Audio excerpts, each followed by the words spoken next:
નાયાતિ જેણે પિતા નહુષને ઋષિઓના શ્રાપમાંથી મુક્તિ કરવા મહાન યજ્ઞો કર્યા અને નાગકુળનું પૂજન કરી અને ઋષિઓને પ્રસન્ન કર્યા.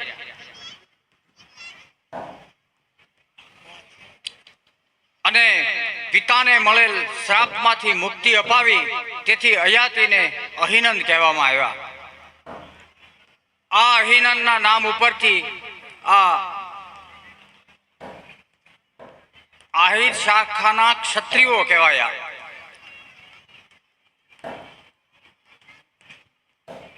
હવે અયાતિના યદુ રાજા હવે યદુ રાજા તે મહાન પ્રજાવત્સલ્ય અને પરાક્રમી રાજા થયા.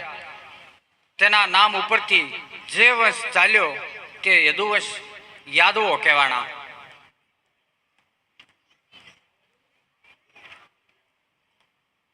આ વંશમાં કૃષ્ણ થયા.